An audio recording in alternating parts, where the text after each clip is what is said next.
कर रही है पुलिस। एफआईआर की कॉपी भी हम आपको दिखा रहे हैं। देखिए ये वही कॉपी है जिसमें नाम दर्ज है, 3 नामजद लोग हैं और 2 अज्ञात लोगों पर ये एफआईआर लिखी गई है। लवलेश अरुण सनी पर एफआईआर लिखी गई, धारा 302, 307 में मुकदमा दर्ज हुआ है। इसके अलावा आर्म्स एक्ट की धारा 3, 7, 25, 27 में भी एफआईआर लिखी गई है तीनों आरोपियों के खिलाफ।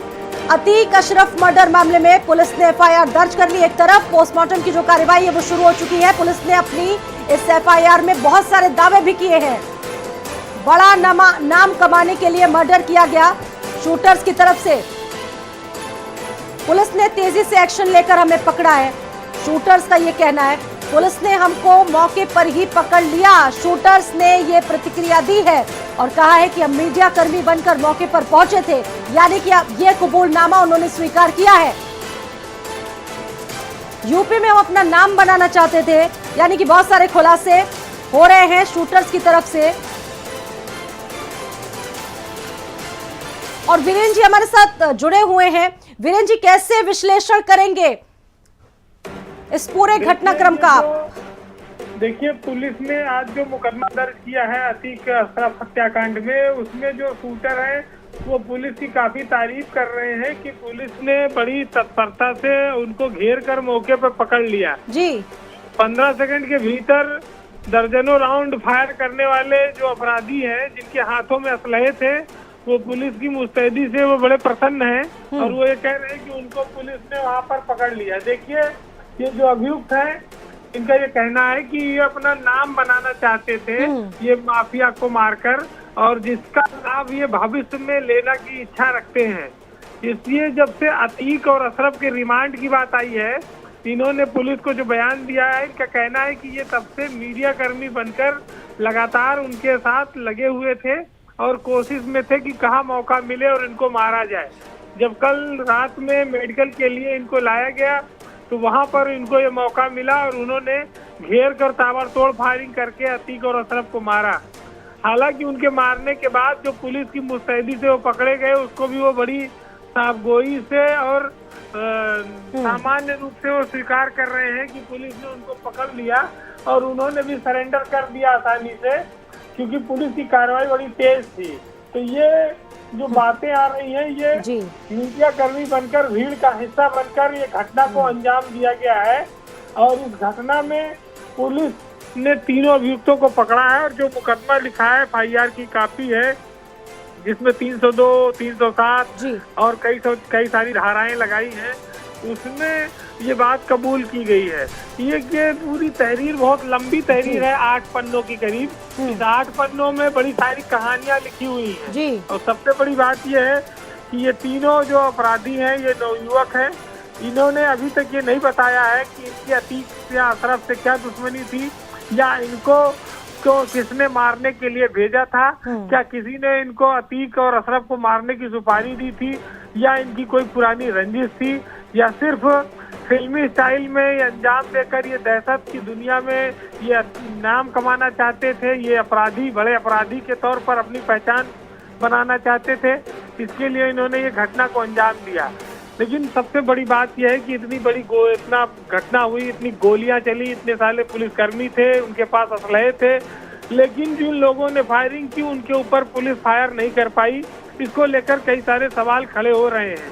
हालांकि कई बार परिस्थितियां ऐसी रहती हैं, पुलिस का एक जवान, उसको गोली लगी है, वो भी चोट खाया है, लेकिन ये बहुत बड़ा मामला है, इतनी हाई सिक्योरिटी का मामला है, ऐसे में ये सवाल खड़ा होता है।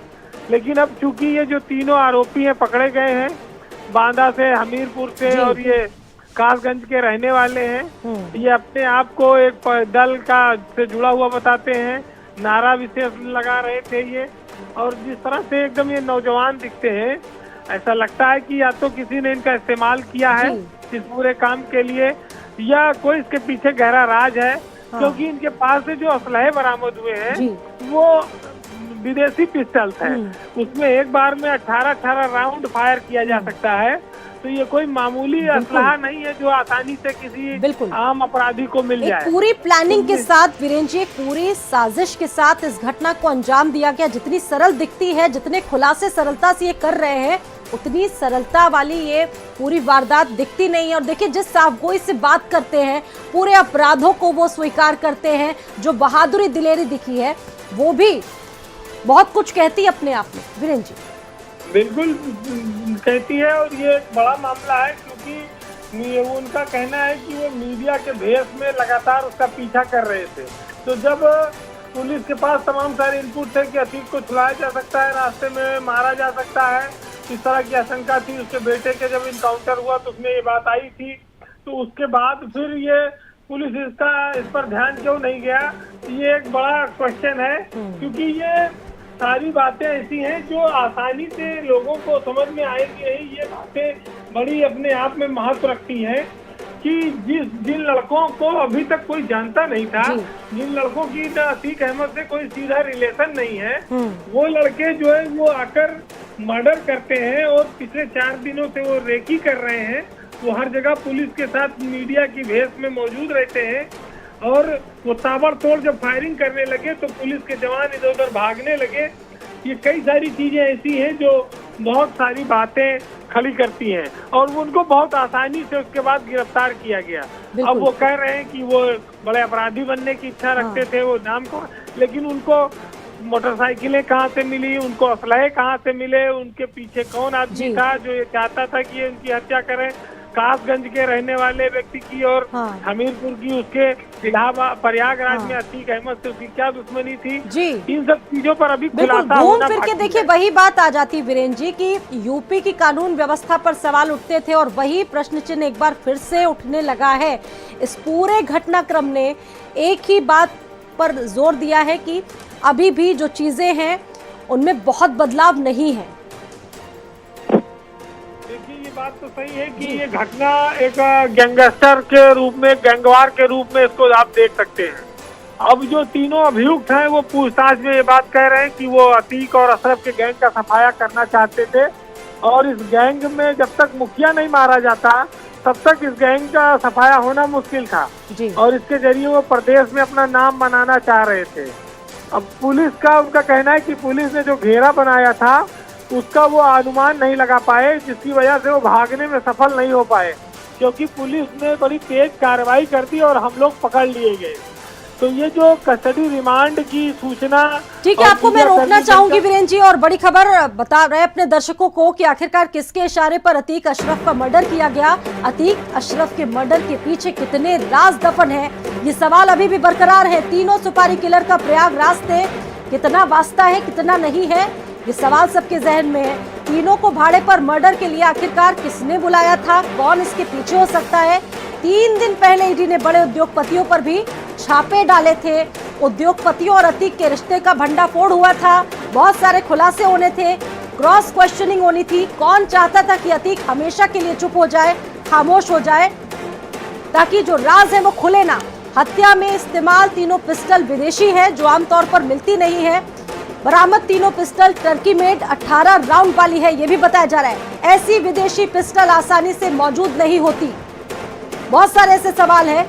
इस डबल मर्डर के पीछे क्या कोई बड़ा सिंडिकेट है या बड़ा कनेक्शन है?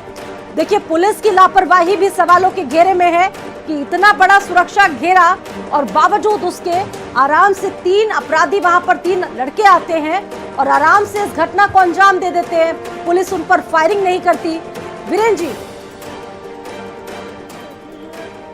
सलाह लिए रहते हैं और इनको ये कह रहे हैं कि रेकी कर रहे हैं कई दिनों से, तो स्वाभाविक है कि पुलिस का इंटेलिजेंस को इस पर नजर रखनी चाहिए थी। पुलिस यहाँ पर चूक गई है और उन तीनों अपराधियों ने मिलकर पुलिस का अभिरक्षा में, न्यायिक अभिरक्षा में जो अपराधी थे उनको गोली मारकर उनकी हत्या कर दी। अतीक अहमद और अशरफ ये कोई मामूली अपराधी नहीं थे, दुर्दांत अपराधी थे और करीब 45-44 साल से इनका एक आपराधिक इतिहास चला रहा था। इनके खिलाफ कोई गवाही नहीं देता था और इनके खिलाफ बोलने वाले की को मार दिया जाता था। उनके तमाम मर्डर हुए। राजू पाल को दौड़ाकर जो विधायक थे, चुनाव जीते थे, उनको मारा गया। तो ये सब अतीक का एक ऐसा युग चला, एक ऐसा समय रहा जब उसके तूती बोलती थी और लोगों की हत्याएं कर कर वो जराइम की दुनिया में वो कामयाब लगातार होता रहा। और धीरे धीरे यही वजह रही कि उसने उसका परिवार भी इसी आग में झोंकता चला गया। उसका भाई, उसका बेटा, उसका परिवार, आज सब कुछ तबाह हुआ है। लेकिन सबसे बड़ी सवाल यह है कि इन दोनों अपराधियों की हत्या जिन अपराधियों ने की, उन्होंने कितनी आसानी से इनका मर्डर कर दिया, इसको लेकर पुलिस पर सवाल खड़े हो रहे हैं। बिल्कुल। बात इतनी है कि कोई जो अपराधी है जिसके साथ इतनी पुलिस लगी हुई है, 2-3 गाड़ियां चल रही हैं, और उसके बावजूद वहां पर मीडिया कर्मी बनकर असलहे निकालकर ताबड़तोड़ फायरिंग कर दी जाती है, इनका मर्डर किया जाता है। और उसके बाद पुलिस के हाथ में भी असलहे थे, लेकिन वो असलहे चला नहीं पाती है। वो चाहती तो इन अपराधियों पर फायर करती, तो 1-2 अपराधी वो मार सकती थी, लेकिन उसने तीनों को जिंदा अरेस्ट किया जब उन्होंने सरेंडर कर दिया। तो ये प्रयागराज की पुलिस की जो वहाँ पर स्थितियां देखने को मिली है, वो थोड़ा लोगों को विचलित करती है और तमाम सारे सवाल खड़े करती है कि उत्तर प्रदेश में अगर इस तरह से कोई भी अपराधियों का गैंगवार होगा और पुलिस मौजूद होगी तो क्या बिल्कुल समाजीन बनी रहेगी? जो ये थ्योरी गढ़ी जा रही है वो आसानी से लोगों के जहन में पच नहीं पा रही। और देखिए, जो सवाल जिनका जिक्र आप भी वीरेंद्र सिंह जी लगातार कर रहे हैं कि इतनी कम सिक्योरिटी, ये अगर जिंदा रहते माफिया तो शायद ये बड़े बड़े खुलासे करते, शायद उन अपराधियों को इसी बात का डर हो कि वो ना फंस जाए इस जाल में, इसी वजह से इनका मर्डर कर दिया जाए। देखिए, ये भाड़े के हत्यारे हैं, ये बात लगभग स्पष्ट हो रही है। अब इसकी सत्यता का प्रमाणित होना बाकी है, क्योंकि ये अतीक अहमद को मारने के लिए 3 लड़कों को लाना, और ये एकदम नए लड़के हैं, ये 18 से 20-22 साल के लोग हैं, और इनके पास इस तरह से दुस्साहस करके भरी भीड़ में पुलिस के बीच मार देना, ये कोई आसान काम नहीं है। इसके पीछे कोई न कोई बड़ा मास्टरमाइंड है। और जो अभी कुछ दिन पहले ईडी के छापे पड़े हैं, इसमें कितने लोगों से अतीक अहमद के रिश्ते थे, कितने लोगों पर खुलासा होना था, क्योंकि अतीक अहमद पर पाकिस्तान की एजेंसी ISI से और तमाम आतंकी संगठनों से रिश्ते होने की बात आ रही थी सामने, और इनसे पूछताछ भी लगातार इस पर की जा रही थी। अब इसी दौरान जब ये छापे पड़ने शुरू हुई तो कौन कौन उद्योगपति हैं जिनसे अतीक अहमद के रिश्ते हैं, कौन ऐसे बिल्डर्स हैं जो अतीक अहमद को फाइनेंस करते रहे हैं, ये सब लोग भी नहीं चाहते होंगे कि ये राज बाहर आए। अब इस राज के बाहर आने से पहले कैसे अतीक को दफन किया जाए, ठिकाने लगाया जाए, ये शूट आउट आप उसको उस नजरिए से भी देख सकते हैं। इस एंगल को आप कहीं पर इग्नोर नहीं कर सकते कि अतीक को मारा गया है, लेकिन इसको मारने के पीछे कुछ मरवाने वाले लोग भी हैं। वो लोग कौन है, इसकी पुलिस को अब छानबीन करनी होगी और इसके तह तक जाना होगा, क्योंकि अपराधी तो मारा गया, जिसने इतना अपराध किया 44 साल तक, उसको अपराधियों ने ही मार दिया। लेकिन जिन अपराधियों ने मारा वो असली अपराधी हैं या उनके पीछे भी कोई उनका आका है, ये भी अब लोग जानना चाहते हैं। ये भी प्रदेश की जनता के बीच एक सवाल है। जी बिल्कुल, ये बहुत सारे सवाल हैं जो अभी भी लोगों के जहन में और बहुत तेजी से कौंध रहे हैं, और इन सवालों के जवाब आने बाकी हैं। देखिए, लेकिन वीरेंद्र जी, पूरे पुलिसिया सिस्टम पर ऐसी घटनाएं बार बार प्रश्न चिन्ह खड़ा कर देती है। इससे पहले प्रयागराज में उमेश पाल मर्डर हुआ, तब बहुत सारे सवाल उठे, फिर एक बार ये तमाम चीजें हुई, तो आखिरकार कैसे और कब उबर पाएगा उत्तर प्रदेश, आगे कैसे बढ़ पाएगा? अगर ऐसी घटनाएं होंगी तो दशकों पीछे चला जाएगा। देखिए स्वाति, आप इस घटना को इस नजरिए से भी देख सकती हैं कि एक अपराधी जिसने 2 पुलिसकर्मी जो निर्दोष थे, जो उमेश पाल की सिक्योरिटी में लगे थे, तो हमारे जवानों की मौत हुई। उनके परिवार में उनके छोटे छोटे बच्चे हैं, उनकी पत्नियां हैं। उमेश पाल के साथ उन 2 सिपाहियों की मौत का जिक्र भी बहुत आवश्यक होता है। कितना तकलीफ लोगों ने झेला है, और ऐसे दुर्दांत अपराधी का मारा जाना उत्तर प्रदेश के लिए बड़ा जरूरी था। लेकिन इस तरह से कोई अपराधी आके उनको मार देगा, ये इसकी उम्मीद नहीं थी। ये जरूर है कि ये लॉ एंड ऑर्डर के लिए एक चुनौती, ये घटना बनी है, लेकिन अतीक अहमद जैसे अपराधी और अशरफ जैसे लोगों का मारा जाना यूपी में कानून व्यवस्था और अमन चैन के लिए बड़ा आवश्यक था। अब ये कोई अपराधी मार दे, पुलिस अभिरक्षक मार दिया जाए, ये जरूर क्वेश्चनेबल है और इस पर सवाल किया जा सकता है।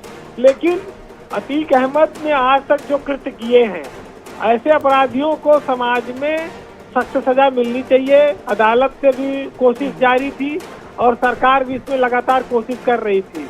तो आप इसको उत्तर प्रदेश में माफिया राज के खात्मे को तो आप स्वीकार करना पड़ेगा जी। लेकिन एक दूसरा नया माफिया तैयार हो जाए इसके लिए कहीं कोई स्वीकृति नहीं है। विरोधियों का मुंह कौन शांत करवाए? विरोधी तो लगातार इस व्यवस्था पर ही सवाल उठा रहे हैं। जब असद का एनकाउंटर हुआ था तभी भी सवाल उठे और अभी भी उठ रहे हैं, और वो लोग कह रहे हैं साफ, आपने भी देखा होगा, पढ़ा होगा, उनका कहना है अब तो न्याय व्यवस्था से ही भरोसा उठ गया है, ऑन स्पॉट अगर न्याय मिलेगा लोगों को। देखिए आज नहीं, ये उस पुलिस में हमेशा से काउंटर होते रहे, सवाल खड़े होते रहे हैं पुलिस की कार्यशैली पर, तौर तरीके पर। कहते हैं कि पकड़ के मार दिया जाता है। जब विकास दुबे का यहाँ देखिए मुठभेड़ हुई, इनकाउंटर हुआ, जब उसकी मौत हुई, विकास दुबे ने क्या किया था? 8 पुलिसकर्मी उत्तर प्रदेश के मारे गए थे, अधिकारी तक उसमें शामिल थे। उस घाव को, उस दर्द को उस लोगों ने देखा था, भुलाया नहीं जा सकता। अब आज अतीक अहमद की बारी आई।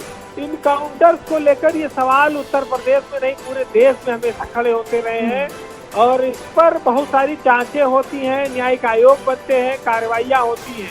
लेकिन बड़ी बात यह है कि ये बहुत दुर्दांत अपराधी थे जिनका अंत हुआ। अब जिन लोगों ने मारा वो कौन लोग हैं? कुछ राज क्या खुलने वाले थे, कुछ लोग ने मरवा दिया, बिल्डर ने मरवा दिया, या किसी बड़े अपराधी ने अतीक अहमद और अशरफ को मरवा दिया? ये सब एक बड़े सवाल हैं। लेकिन जिस तरह से पुलिस हाथ बांधे खड़ी रही, मूक दर्शक रही, इस पर भी पुलिस पर सवाल आया है और यही वजह से सरकार की आलोचना विपक्षी दल कर रहे हैं। देखिए ये लैंड ऑर्डर को लेकर, अपराधियों पर शिकंजा कसने को लेकर ये कार्रवाइयाँ उत्तर प्रदेश के इतिहास में पहले कभी नहीं होती थी। जब से ये बुलडोजर शुरू हुआ, अपराधियों को मुठभेड़ में मारा जाने लगा, तब से तमाम सारी बातें आने लगी हैं। लेकिन अपराधी की तो न कोई जाति है, न धर्म है, न वो किसी का सगा होता है, न उसके लिए कोई अपना पराया है। अतीक अहमद के जब अपने लोग मारे जाने लगे तब उनको इस दर्द का एहसास हुआ, उनके आंसू निकलना शुरू हुए। लेकिन उन्होंने कितने परिवारों को उजाड़ा है, कितने बच्चों को अनाथ किया है, कितनी महिलाओं को विधवा किया है, कितने लोगों की जमीनें कब्जा की हैं। राजू पाल की शादी को चंद दिन ही हुए थे, 7-8 दिन, और उनकी मर्डर किया था दिन दहाड़े। उनकी पत्नी विधवा हो गई थी, बाद में वो विधायक बनी, अभी भी वो विधायक है। तो तमाम सारे लोग हैं जिनके अलग अलग दर्द हैं, किस्से हैं, आप उनको इग्नोर नहीं कर सकते। उनकी पीड़ा को हम जो है उसको कहीं पर नजरअंदाज नहीं कर सकते। सरकार के सामने ये जरूरी था, ये चुनौती थी कि वो जो पुलिस न्यायिक अभिरक्षा में अभियुक्त थे उनको सिक्योरिटी देती, उनको पुलिस सुरक्षा देने में नाकाम रही है। इस पर सवाल जरूर है। दशकों तक अपराध किया और देखिए मिट्टी में तब्दील कर दिया। जी बहुत शुक्रिया जुड़ने के लिए हमारे साथ। वीरेंद्र सिंह जी स्टेट हेड हमारे साथ जुड़े थे और बड़ी खबर अपने दर्शकों को बता रहे हैं।